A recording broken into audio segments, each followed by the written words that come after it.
अदिति दोनों सौतेली बहनें थी। सुकन्या की मां आशा का उसके बचपन में ही देहांत हो गया था। उसके पिता मनोहर ने दूसरी शादी की और सुकन्या की सौतेली मां सरिता के घर में आ गई। सरिता ने आते ही पूरे घर को अपने कब्जे में कर लिया। वो हमेशा सुकन्या से पहले अपनी सगी बेटी अदिति पर ध्यान देती थी। मम्मी ये देखो मेरा नया सूट, शाम के फंक्शन में ये कैसा लगेगा? ये तो बहुत सुंदर लग रहा है, रानी लगेगी बिल्कुल मेरी बेटी। मम्मी वो सुकन्या को क्या दोगी पहनने के लिए? वो भी तो हमारे साथ शादी में जा रही है, पहन लेगी कुछ भी जो उसका मन होगा। मेरे पास इतने पैसे नहीं है कि मैं उसके लिए भी नया सूट खरीदूं। वैसे भी तुम्हारे पापा का अब इतना काम नहीं बचा। मेरे लिए तुम्हें नया सूट लेकर देना जरूरी था। बहुत लोग आएंगे वहाँ, क्या पता कोई तुम्हें अमीर घर का लड़का पसंद कर ले। अरे सरिता, कभी कभी अपनी बड़ी बेटी सुकन्या के बारे में भी सोच लिया करो। वो बेचारी भी तो शादी लायक है। बस आ गए अपनी लाडली बेटी के बारे में चिंता करते। पता नहीं कौन से मनहूस दिन मेरी तुम्हारे साथ शादी हुई थी। जब से आई हूँ एक ही नाम तुम्हारे मुंह पर चढ़ा हुआ है। देखती हूँ सुकन्या सुकन्या। अरे तुम्हारी दूसरी बेटी अदिति भी कुंवारी है, वो भी तुम्हारी ही बेटी है। उसके बारे में भी कुछ सोचा करो। मैं हूँ जो पैसे जोड़ जोड़ कर अपनी बेटी को सूट दिलवाए हैं। अब शाम को चलने की तैयारी कर लो, बहुत बड़े बड़े लोग उस शादी में आएंगे। ये तो मेरी सहेली पुष्पा की बड़ी मेहरबानी है जो उसने हमें एक कार्ड दे दिया, वरना हम गरीबों को इस शहर में और इतनी बड़ी शादी में कौन पूछेगा। मनोहर को पता था कि सरिता का स्वभाव बहुत ही खड़ूस है, इसलिए वो चुपचाप अपने कमरे में चला जाता है। शाम को सब लोग शादी के लिए तैयार होते हैं। अदिति बहुत ही सुंदर सूट पहनकर तैयार होती है। सुकन्या के पास तो कपड़े ही नहीं थे। अचानक मनोहर सुकन्या के पास आता है। सुकन्या बेटी, ये ले, ये तेरी माँ की साड़ी है, तू ये पहन कर तैयार हो जा। देख कितनी सुंदर साड़ी है, मेरे संदूक में रखी थी, मैं वही ढूंढ रहा था और आज मुझे मिल गई।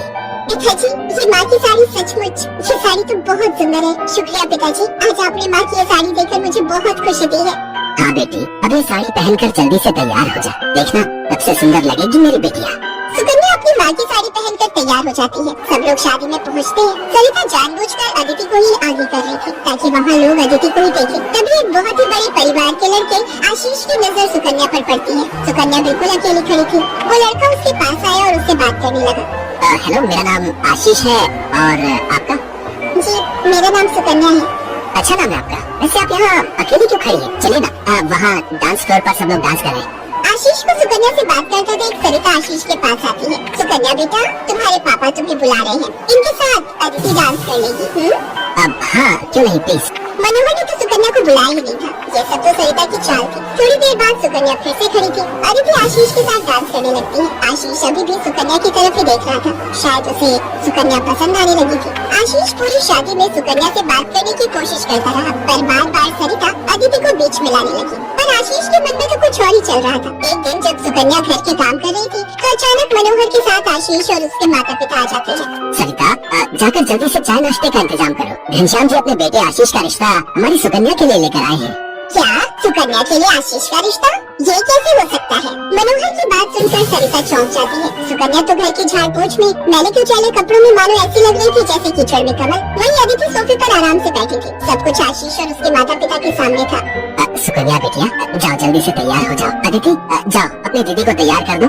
कोई जरूरत नहीं है तुम्हें उसे तैयार करने की। तुम उसकी नौकर नहीं हो जो उसे तैयार करो, अपने आप हो जाएगी तैयार। ये रिश्ता उसके लिए आया है, अदिति उसकी नौकरानी नहीं है। अंदर चल रही सरिता और मनोहर की बातें थोड़ी थोड़ी आशीष और उसके माता पिता के कानों में आ रही थी। इसलिए मनोहर बाहर आ जाता है। मनोहर जी, हमारे बेटे आशीष को आपकी सुकन्या उस दिन बहुत पसंद आई थी और वैसे भी हम आशीष के लिए लड़की ढूंढ ही रहे थे, इसलिए अचानक ही आपको मैंने फोन मिला दिया। मेरी सुकन्या तो बहुत किस्मत वाली है जो आप जैसे इतने बड़े घर का रिश्ता उसके लिए आया, वरना हम तो, मैं आपको क्या ही कहूँ। घनश्याम जी, आपने सचमुच मुझ पर बहुत बड़ा उपकार किया है। नहीं मनोहर जी, इंसान दिल से अमीर होता है। आपने अपनी बेटी सुकन्या को जो संस्कार दिए हैं वो किसी धन दौलत से कम नहीं। तभी सुकन्या चाय नाश्ता लेकर आ जाती है। सुकन्या का रिश्ता पक्का हो जाता है। भाई साहब, हमें आपकी सुकन्या बहुत पसंद है। हम तो जल्द से जल्द शादी करके सुकन्या को अपने घर की बहू बना कर ले जाना चाहते हैं। बस आप शादी की तैयारियां कीजिए। आशीष के माता पिता के मुंह से ये बातें सुनकर मनोहर की खुशी का ठिकाना नहीं था। सुकन्या आज एक बहुत बड़े घर की बहू बनने जा रही थी। आशीष के माता पिता रिश्ता पक्का करके चले जाते हैं। कुछ दिनों बाद सुकन्या की शादी की तारीख निकल आती है। सरिता, मैं देख रहा हूँ जब से सुकन्या की शादी पक्की हुई है तुमने सुकन्या से बात तक करना छोड़ दिया है। ये ठीक नहीं। तुम अपनी बेटी की शादी करो, मैं इस शादी में कोई हाथ नहीं लगाऊंगी। ये रिश्ता मेरी बेटी के लिए था। मैं चाहती थी आशीष के साथ अपनी बेटी का रिश्ता करना, पर तुम्हारी उस सुकन्या ने सब काम खराब कर दिया। ये तुम गलत कह रही हो सरिता। सुकन्या के लिए आशीष के माता पिता खुद से रिश्ता लेकर आए हैं। तुम्हें तो खुश होना चाहिए। तुम क्यों सौतेलापन सुकन्या के साथ रख रही हो? तुम्हें तो उसकी सगी माँ बनकर उसे विदा करना चाहिए। मैं इसलिए तुम्हें उसकी माँ बनाकर लाया था, वरना क्या? कहो तो मैं अभी ये घर छोड़कर चली जाती हूँ। बोलो। मनोहर की